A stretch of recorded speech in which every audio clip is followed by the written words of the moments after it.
গল্প হলেও সত্যি চ্যানেলটাকে সাবস্ক্রাইব করুন আর বেল আইকনটা টিপুন নতুন এবং পুরনো মুভির বেস্ট এক্সপ্লানেশন দেখতে।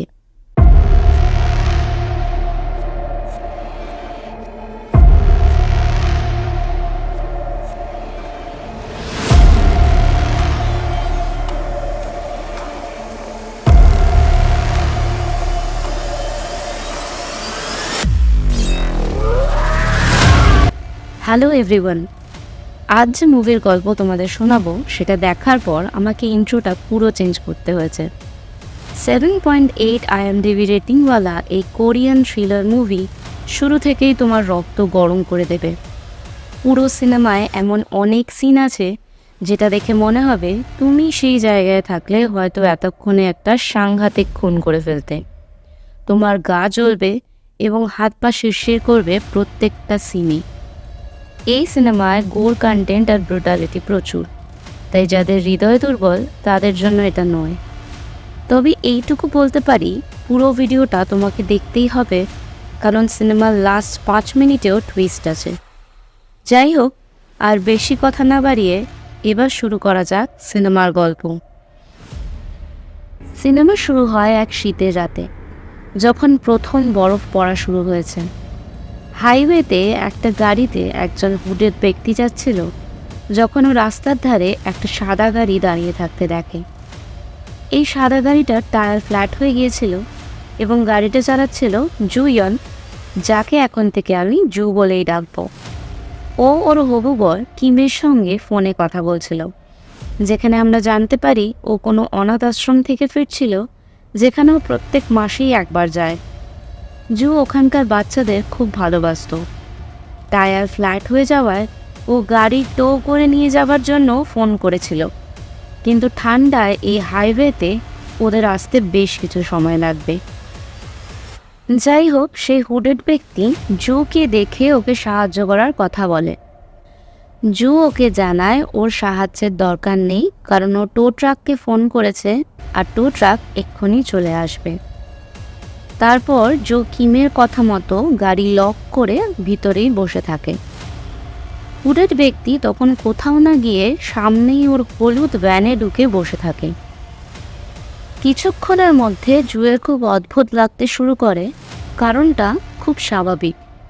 একটা সুনসান হাইওয়েতে জু একা, আর একজন অজ্ঞাত ব্যক্তি ওকে আঁখ বাড়িয়ে সাহায্য করতে আসে। তারপরও না করলেও ও সেখানেই বসে থাকে।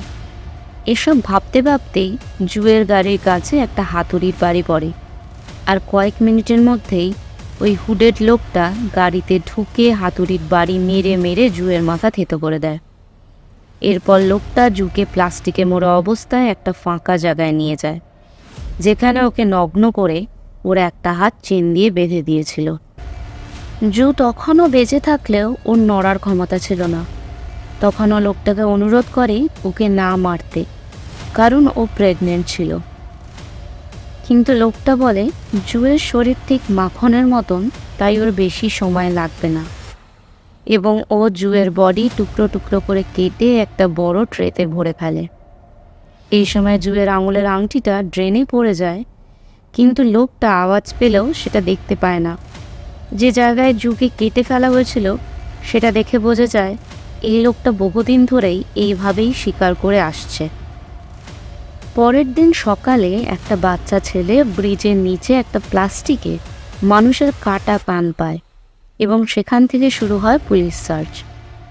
বেশ অনেকক্ষণ সার্চের পর ওরা নদীর ক্ষীণ স্রোতে পাথরের মধ্যে ফেসে যাওয়া একটা মানুষের মাথা দেখতে পায়। এটা জুয়েরই মাথা ছিল। তখনই মিডিয়া, পুলিশ, লোকাল লোকজন মিলে একটা বিশৃঙ্খলা সৃষ্টি করে। ফরেন্সিক ডিপার্টমেন্ট মাথাটা কালেক্ট করে নিয়ে যাওয়ার সময় দেখা যায় জু ইয়ন পুলিশ চিফ জ্যাংয়ের মেয়ে ছিল, এবং ওর হবু স্বামী কিমও তখন সেই জায়গায় পৌঁছে যায়। কিম বিশ্বাস করতে পারে না জুয়ের সঙ্গে কি হয়ে গেছে, আর এক রাতে ওর এবং জুয়ের বাবার জীবন একেবারে বদলে যায়। তবে কিম মনে মনে ঠিক করে নেয় যে জুকে এই ভয়ঙ্কর মৃত্যু যে দিয়েছে তাকে এর হিসাব দিতেই হবে। কিম ওর অফিস থেকে 2 সপ্তাহের ছুটি নেয়। ও একটা ক্যাপসুল জোগাড় করে যেটাতে জিপিএস আর মাইক্রোফোন ছিল, আর ওটা ডিরেক্টলি মোবাইল ফোনে কানেক্ট করা যেত। নেক্সট সিনে জ্যাং আর কিমকে দেখানো হয়, যারা 4জন প্রধান সন্দেহজনক ব্যক্তিকে খুঁজে পেয়েছিল পুলিশের সাহায্যে, কারণ এদের উপর এই ধরনের ক্রাইমের কেস আগেও চলেছে। কিম সেই রাতেই একজন সাসপেক্টের বাড়িতে যায় এবং তাকে পিটিয়ে জুয়ের গাড়িটার ছবি দেখে কিছু মনে পড়ছে কিনা জিজ্ঞেস করে। তখন ও না করলেও কিম সেই ব্যবস্থা করে আসে যাতে ও আবার কোনো মেয়েকে রেপ করে মেরে না ফেলতে পারে। এই সাসপেক্টকে এরপর হসপিটালে দেখানো হয়, যে নিজেকে স্যারেন্ডার করে দিয়েছিল কারণ 2 মাস আগে ও একটা মেয়েকে মেরেছে আর কয়েক বছর আগেও আরেকটা খুন করেছিল। এখন পুলিশের দায়িত্ব ওকে পাহারা দেওয়া এবং সেফ রাখা। এরপর কিম দ্বিতীয় সাসপেক্টের পেছন ধরে, কিন্তু এও জুয়ের মার্ডারের কিছুই জানতো না। এরপর আবার রাতের দৃশ্য দেখানো হয়, যেখানে একটা মেয়ে বাস স্ট্যান্ডে দাঁড়িয়ে বাসের অপেক্ষা করছিল।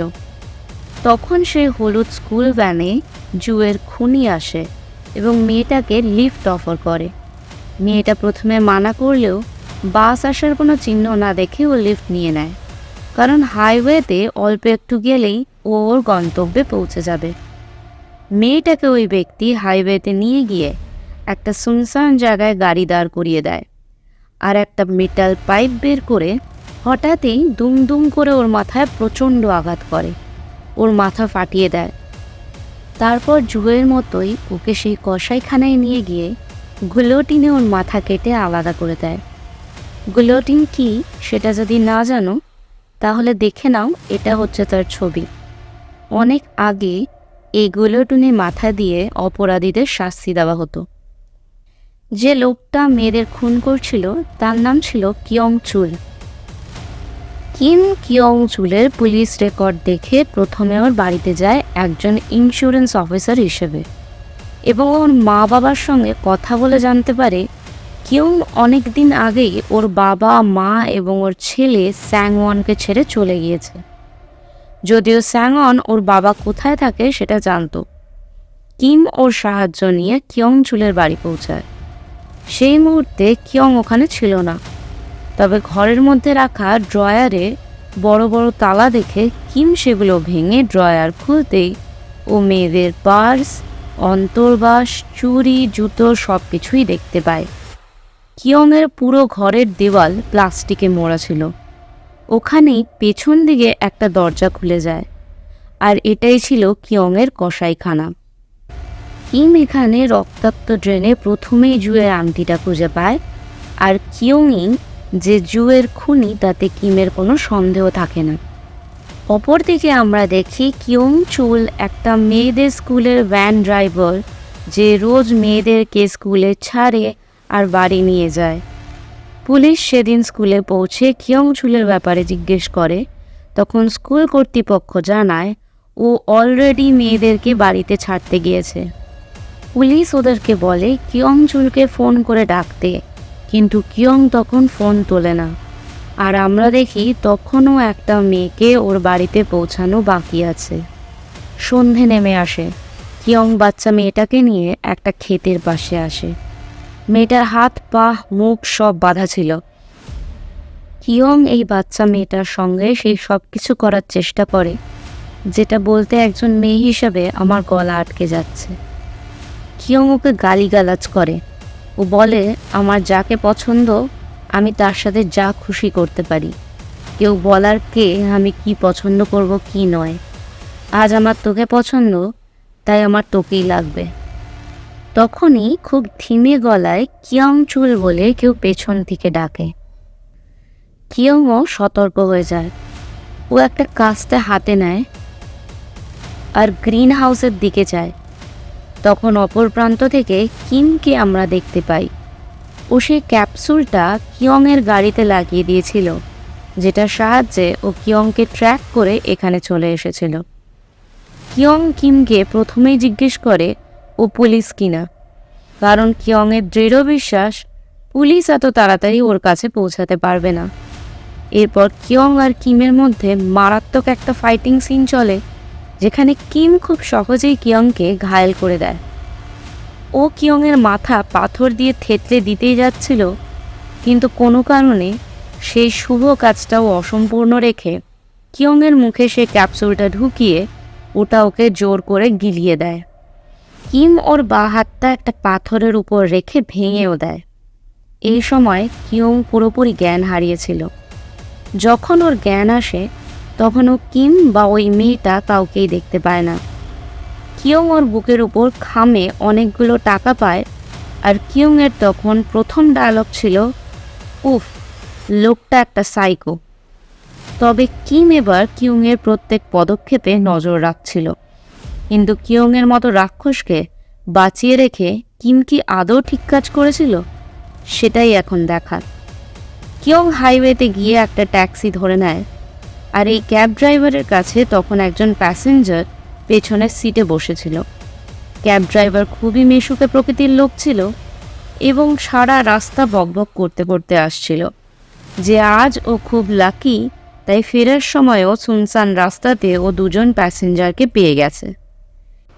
এর মধ্যে কিয়ং একবার পেছনের লোকটাকে গাড়ির কাছে দেখে নিয়ে বুঝতে পারে পেছনের প্যাসেঞ্জার আসলে ট্যাক্সি লুটপাট করে। তখনই কিয়ং ক্যাব ড্রাইভারকে বলে, আজকে তোর জন্য মোটেও লাকি দিন নয়। এরপর 30 সেকেন্ডের মধ্যেই কিয়ং ক্যাব ড্রাইভার এবং ট্যাক্সি বার্গলারকে হয়তো 300 বার ছুরি দিয়ে কোপ মারে, আর ট্যাক্সিটা একটা গাছে গিয়ে ধাক্কা খায়।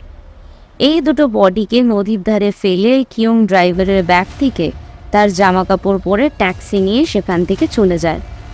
কিয়ং পরের দিন ডাক্তার দেখাতে যায়, তখন ওর কথাবার্তা শুনে বোঝা যায় ও নিজের খোলস ছেড়ে পুরোপুরি বাইরে বেরিয়ে এসেছে। ও প্রথমে ডাক্তারের সাথে শাসানির সুরে কথা বলে এবং তারপরেই ওর অল্প বয়সী মহিলা কম্পাউন্ডারকে দেখে ওর বয়স কত, ওর কোনো বয়ফ্রেন্ড আছে কিনা ইত্যাদি প্রশ্ন জিজ্ঞেস করে। কিয়ংয়ের মুখ দেখে বোঝা যায় ওর পরের শিকার এই মেয়েটাই। ও ক্লিনিকের মধ্যেই একটা রুমে চুপ করে বসে থাকে। ক্লিনিকে সবাই চলে গেলে আর মেয়েটা ওই রুমে এলে ও মেয়েটাকে ধমকি দেয় এবং ওর জামাকাপড় খুলতে বলে। ও মেয়েটাকে প্রাণের ভয় দেখিয়ে তার সাথে নোংরা কাজ করতে শুরু করে। কিম এর মধ্যে ক্যাব ড্রাইভার আর ট্যাক্সি বার্গলারের বডি দেখে কিয়ংকে ট্র্যাক করতে করতে হসপিটালের কাছে চলে আসে। ও বাইরে থেকে শুনতে পায় কিয়ং মেয়েটাকে অ্যাসল্ট করছে। তখন কিম আবার এসে কিয়ংকে চূড়ান্ত মার মারে, আর আগে যেমন ওর বাঁ হাত ভেঙে দিয়েছিল তেমনই এবার ওর পায়ের পেছনের দিকে শিরা কেটে দেয়, কিন্তু তাও ওকে মেরে ফেলে না। ও সেই কম্পাউন্ডার মেয়েটাকে দিয়ে ওর মলম পট্টি করিয়ে নেয়। কিয়ং এবার পাগল পুকুরের মতন হয়ে গিয়েছিল। ও বুঝতে পারছিল কিম ওকে কোনো মতে ট্র্যাক করছে, কিন্তু কিভাবে সেটাও কিছুতেই ধরতে পারছিল না। কিয়ং এখান থেকে তাইজুর বাড়ি যায়, যেখানে সেজুন বলে একটা মেয়েকেও আমরা দেখি। ওখানে ওরা ডিনার সারে তখন তাইজুয়ের ব্যাকগ্রাউন্ড দেখানো হয়। তাইজু ছিল আসলে একজন ক্যানিবাল, তাই ও রোজই কোনো না কোনো মার্ডার করত, কারণ মানুষের মাংস খাওয়ার পর তার আর অন্য কোনো মাংস খেতে ভালো লাগতো না। তাইজুয়ের পোষ্য কুকুরগুলোকেও ও মানুষের মাংসই খাওয়াতো। কিয়ং ওর অনেক পুরনো বন্ধু। কিম তখনও কিয়ংকে ট্র্যাক করছিল। ও সেই ক্যাপসুলের দৌলতে তাইজুর বাড়ির বাইরে এসে দাঁড়ায়। কিম ওদের মধ্যে হওয়া সব কথাই শুনতে পাচ্ছিল। তাইজু কিয়ংকে বলে, যে তোকে মারছে আর ছাড়ছে সে আসলে শিকারি শিকারি খেলা খেলছে। ও তোকে একেবারে মারছে না, তোকে বারবার একটু একটু করে কষ্ট দিয়ে প্রতিশোধ নিচ্ছে তোর থেকে। এরপর আরেকটু রাতে তাইজু ফ্রিজে দেখে ওর খাওয়ারের পছন্দ মতো অংশগুলো শেষ হয়ে গেছে, তাই ও একটা মেয়েকে চেনে বেঁধে ওর কসাইখানায় নিয়ে আসে। ওকে বলে প্রথমে হাত, তারপর পা, তারপর মাথা। এই সময় তাইজু গান চালিয়ে রেখেছিল, যেটা হঠাৎই বন্ধ হয়ে যায়। ও স্টেরিও ঠিক করতে গেলে পেছন ফিরে দেখে মেয়েটা গায়েব হয়ে গেছে, আর কিম ওর সামনে দাঁড়িয়ে আছে। ও বুঝে যায় এই সেই কিয়ং চুলের শিকারী, যে কিয়ংয়ের পিছু নিয়ে এইখানে পৌঁছেছে। কিম তাইজুকেও সহজেই কাবু করে ফেলে, কিন্তু তখনই কিয়ং এসে কিমের উপর শটগান দিয়ে হামলা করে। কিম নিজেকে বাঁচিয়ে ঠিক নিনজার মতন বাইরে বেরিয়ে সেখান থেকে লাফিয়ে উপরের ঘরে ঢুকে যায়। ও সেই ঘরে রাখা বিভিন্ন জিনিস নিয়ে তৈরি হয়ে যায় কিউংয়ের জন্য। কিম জানতো না এখানে ওই মেয়েটা মানে সেজুংও আছে, আর সেজুং পেছন থেকে ওকে অ্যাটাক করে। তবে কিমের এক চড়েই ও শুয়ে যায়। তাইজু আবারও একটা ছুরি নিয়ে কিমকে অ্যাটাক করে, কিন্তু কিমের সাথে পেরে ওঠে না। কিউংও ততক্ষণে উপরে চলে আসে এবং কিম এই দুটো জানোয়ারের মাথার খুলি রড দিয়ে মেরে মেরে ফাটিয়ে দেয়, কিন্তু ও কিউংকে আবার চিকিৎসা করানোর জন্যই নিজের সাথে নিয়ে যায়। পরের দিন পুলিশ এসে তাইজু এবং সেজুংকে হসপিটালাইজ করে। এতক্ষণে তোমাদের মধ্যে যাদের মনে এই কথাটা একবারও এসছে যে কিম কী করে এদেরকে এত সহজে মারছিল, তারা রাইট ট্র্যাকেই আছো, কারণ কিম একজন সিক্রেট এজেন্ট ছিল। কিন্তু এই ঘটনাগুলোর পর পুলিশ কিমকে খোঁজা চালু করে দেয়। এদিকে কিম গোপনে নিজের এবং কিয়ংচুলের চিকিৎসা করায়। যে বন্ধু কিমকে ওর কাজে সাহায্য করছিল তার নাম ছিল ডিটেকটিভ পার্ক। পার্ক যখন কিমকে জিজ্ঞেস করে ক্যাপসুলটা কেমন কাজে দিয়েছে, যদি ওর ডায়রিয়া না হয় তবে ক্যাপসুলটা ওর পেটেই থেকে যাবে, সেটা অচৈতন্য অবস্থায় হলেও কিয়ংচুল শুনে নেয়। এরপর কিউংকে সুস্থ করে নতুন জামাকাপড় পরিয়ে একটা ব্রিজের নিচে ফেলে যায় কিম। কিউংয়ের জ্ঞান ফিরলে ও কিমের সাথে কথা বলতে শুরু করে, কারণ ও জানতো ওর পেটে যে ক্যাপসুল আছে ওটাতে ট্র্যাকার এবং মাইক্রোফোন দুটোই রয়েছে। ও বলে, আমি জানি তুই কে, জুইয়ন তোরই বলছিল, যাকে আমি যখন মারছিলাম তখন ও প্রাণ ভিক্ষা চাইছিল, নিজের এবং তোর হবু সন্তানের। তুই জানিস না আমাকে বাঁচিয়ে কত বড় ভুল করেছিস, যার মাসুল তোকে এবার গুনতেই হবে। তোকে আরও ভালোভাবে বোঝাবো কষ্ট কাকে বলে। এই বলে কিউ একটা মেডিকেল স্টোরে ঢুকে পড়ে এবং খুঁজে পেতে দুপাতা মেডিসিন পকেটে নিয়ে নেয়। ও কিমকে বলে মেডিসিন স্টোরের লোকটা এক্ষুনি মরে যাবে ও যদি এখানে না পৌঁছায়, আর তারপরেই মুখে এক গাদা ওষুধ পুড়ে নেয়। কিম মেডিকেল স্টোরে পৌঁছে লোকটাকে কোনো মতে বাঁচানোর চেষ্টা করে। আর ওদিকে আমরা সিনেমার সব থেকে নোংরা সিন দেখতে পাই, যখন কিউ মেডিসিনগুলো খেয়ে জোর করে ডায়রিয়া করে সেখান থেকে ক্যাপসুলটা খুঁজে বের করে এবং অন্য একজন র্যান্ডাম ক্যাব ড্রাইভারকে পিটিয়ে তার মুখে ওই ক্যাপসুলটা গুঁজে দেয় এবং ওর গাড়ি নিয়ে সেখান থেকে বেরিয়ে পড়ে। কিম কয়েক মিনিটের মধ্যেই সেখানে পৌঁছায়, কিন্তু ও বুঝতে পারে কিউং ওর হাতছাড়া হয়ে গিয়েছে। এরপরেই হসপিটালে পুলিশ চিফের কাছে একটা ফোন আসেন, যেটা কিয়ংচুলের ছিল, কারণ ও নিজেকে স্যারেন্ডার করতে চায়। আর একবার স্যারেন্ডার করে দিলে কিয়ংচুলের সুরক্ষার দায়িত্ব পুরোপুরি পুলিশের। কিমের তখন মাথা কাজ করছিল না। ও সোজা হসপিটালে তাইজুর কাছে যায় এবং ওকে কয়েকটা থাপ্পড় মেরে ওর জ্ঞান ফিরিয়ে জিজ্ঞেস করে, তোর বন্ধু আর কোথায় যেতে পারে? তাইজু বলে, তুই ভুল লোকের লেজে পা দিয়েছিস, কারণ কিয়ংচুল এবার জুইয়ংয়ের পুরো পরিবারকে মারবে, তারপর স্যারেন্ডার করে দেবে। এই নরখাদক শয়তানটা কিমকে উত্ত্যক্ত করার জন্য আরও বলে, জুয়ের মৃত্যু অনেক সুখের ছিল, কারণ কিয়ংচুল জুকে মারবার আগে ওকে অনেক আনন্দ দিয়েছিল, যেটা আমি কোনোদিনই আমার ভিকটিমকে দিই না। এই বলে ও কিমের ওপর হাসতে থাকে। এটা শুনে রাগে কিম ওর দুটো দাঁতের পাটি দুভাগে ভাগ করে দেয় এবং ওকে একটা পার্মানেন্ট স্মাইলি ফেস বানিয়ে দেয়, যাতে ওর মুখ থেকে এই স্মাইল কোনোদিন কেউ মুছতে না পারে। কিম আবার ডিটেকটিভ পার্কের থেকে খোঁজ করে কিউংকে ট্র্যাক করতে বলে। তখনও জানতে পারে কিউং নিজেকে আজই স্যারেন্ডার করে দেবে বলেছে এবং ও যে নাম্বার থেকে ফোন করেছিল সেটা জুইয়ংয়ের বাড়ির কাছাকাছি। তখনই কিম জুইয়ংয়ের বাড়িতে ফোন করে, কিন্তু ওর বাবা ঘরের বাইরে ছিল। এদিকে ওদের গেটে একজন পার্সেল ডেলিভারি বলে চিৎকার করে। জুয়ের বাবা কিমের ফোনটা না তুললে ও পুলিশ চিফকে ফোন করে এবং সব কথা জানায় এবং ওদের বাড়িতে পুলিশ পাঠাতে বলে। যতক্ষণ সময়ে কিংবা পুলিশ ওদের বাড়ি পৌঁছবে তার আগে কিউংকে আমরা জুয়ের বাড়ির ভেতরে রক্তাক্ত হাত পরিষ্কার করতে দেখি। ও জ্যাংকে ঘায়েল করে রান্নাঘরের মাটিতে ফেলে ওকে বলে, আমি এমন কি ক্ষতি করেছি যে আমার পেছনেও এইভাবে পড়ে গেল? একটা ডাম্বেল নিয়েও জ্যাংয়ের মাথা থ্যাতলাতে থ্যাতলাতে বলে, এবার যদিও শিক্ষা হয়। তখনই জুয়ের বোন সিয়ং বাড়িতে চলে আসেন। আর ব্যাস, সিন চেঞ্জ হয়ে সোজা কিমকে দেখানো হয় যে জুইয়ংয়ের বাড়িতে আসার আগেই পুলিশ লাইন এবং কয়েকজন পুলিশ কর্মীকে পিটিয়ে ঘরে ঢোকার চেষ্টা করছিল।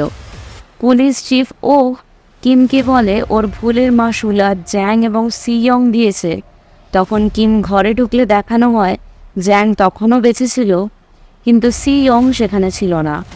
কিয়ংচুল আবার পুলিশ চিফকে ফোন করে এবং চিফ জিজ্ঞেস করে সিয়ং কোথায়। তখনও বলে সেটা পরে দেখতেই পাবে। ও চিফকে ফোনটা কিমের হাতে দিতে বলে। তখন প্যারালালি দেখানো হয় ও সিয়ংকে রেপ করে মেরে বাড়ির বাইরে এক কোণায় ফেলে রেখে গেছে। কিয়ং কিমকে জিজ্ঞেস করে, কে জিতলো, তুই না আমি?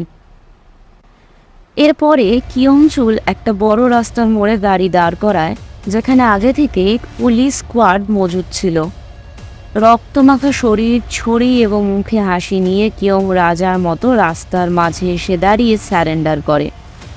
তখনই কিম নিজের গাড়ির একটা দরজা ভেঙে জোরে গাড়ি চালিয়ে এসে কিয়ংচুলকে ধাক্কা না মেরে ওকে গাড়িতে তুলে নিয়ে যায়। পুলিশ এবারও দর্শকের ভূমিকা পালন করে। কিমের গাড়ি থামে না। ও গাড়ি চালিয়ে কিয়ংকে ঠিক ওর বাড়ির কসাইখানাতে নিয়ে যায়। এখানে ও কিয়ংকে বেঁধে প্রথমেই বলে, আমার তোকে বুঝতে ভুল হয়েছে। আমি তোকে অনেক কমিয়ে বা ছোট করে দেখেছি। তুই আসলেই অনেক বড় মাপের শয়তান। তবে এবার থেকে আমি তোকে তোর যোগ্য সম্মান দেব। এটা বলে কিম ওর হাতের সিগারেটটা কিয়ংয়ের চোখে ঢুকিয়ে দেয়। কিয়ং কিমের কাছে এবার প্রাণ ভিক্ষা চায়। ও বলে ওর পাপের প্রায়শ্চিত্ত করবে, কিন্তু ওকে প্রাণে না মারতে। কিম এক মুহূর্তের জন্য ওর নাটক দেখে ভাবে ও হয়তো ওর ভুল বুঝতে পেরেছে যে ও কী করেছে। তখনই কিউ ওর ভুল ভাঙায় এবং ও কিমকে বলে, আমার সাথে নাটক করিস না, কারণ আমি ভয়, কষ্ট কোনো কিছুই অনুভব করতে পারি না। আমার কোনো কিছুতেই কিছু যায় আসে না। তুই আমাকে টর্চার করে কোনো শান্তিই পাবি না। তুই কোনোদিনও আমাকে জুইয়ং সেই মুহূর্তে কী অনুভব করেছিল সেটা বোঝাতে পারবি না, কারণ আমার মধ্যে সেই ইমোশনগুলো নেই। তুই হেরে গেছিস সব দিক থেকে, সেটা তোকে বুঝতে হবে। আর এই কথাগুলো সত্যিই ছিল, কারণ এরম ধরনের সিরিয়াল কিলার যারা হয় তারা অন্য কারুর বা নিজের কষ্ট অনুভব করতে পারে না। ওদের মধ্যে সিম্প্যাথি থাকে না। সায়েন্টিফিক্যালি এই তথ্যগুলো প্রমাণিত হয়েছে। যাই হোক, কিম এরপর কোনো কথা না বলে একটা ট্র্যাপ বানিয়ে ওখান থেকে বেরিয়ে পড়ে। এই ট্র্যাপেও কিউংকে বুলেটিনে বেঁধে এমনভাবে দরজার সঙ্গে একটা দড়ি দিয়ে বেঁধে দেয় এবং দড়ির অপর প্রান্ত কিউংয়ের মুখে ঢুকিয়ে দেয় যে কিউং যদি মুখ খোলেও মরবে, বা কেউ যদি দরজা টানে তাহলেও ও মরবে। ঠিক সেই সময় কিউংয়ের বাড়ির সামনে ওর বাবা, মা আর ছেলে চলে আসে। এবার তোমরা বুঝতেই পারছো কী হতে চলেছে। ওরা ঘরে ঢোকে আর কিউং যতই ওদের দরজা টানতে মানা করুক, ওর কথা পরিষ্কার না হওয়ায় ওর বাবা টেনে দরজাটা খোলে। আর কিউংয়ের মাথাটাও ঠিক বলের মতন ধরের থেকে আলাদা হয়ে গড়িয়ে পড়ে। শেষ সিনে আমরা কিমকে কাঁদতে দেখি, যার প্রতিশোধ পূরণ হলেও ও সত্যি হেরে গিয়েছিল। আর ব্যাস, এইভাবেই শেষ হয় আই স দ্য ডেভিলের কাহিনী। আমি জানি এই সিনেমাটা খুব ডার্ক, হিংস্র এবং এমন একটা ঘটনা যেটা খুব একটা অসম্ভব নয়। এই সিনেমাটা দেখে সেই সমস্ত খবরগুলোর কথা মনে পড়ে যায় যেগুলো আমাদের দুঃস্বপ্নেরও অতীত। যাই হোক, এক্সপ্লানেশন ভালো লাগলে একটা লাইক করে দিও, আর কমেন্ট বক্স রয়েছে তোমাদের ওপিনিয়নের আশায়। আজ তবে এটুকুই। সাবধানে থেকো, ভালো থেকো। Thanks for watching.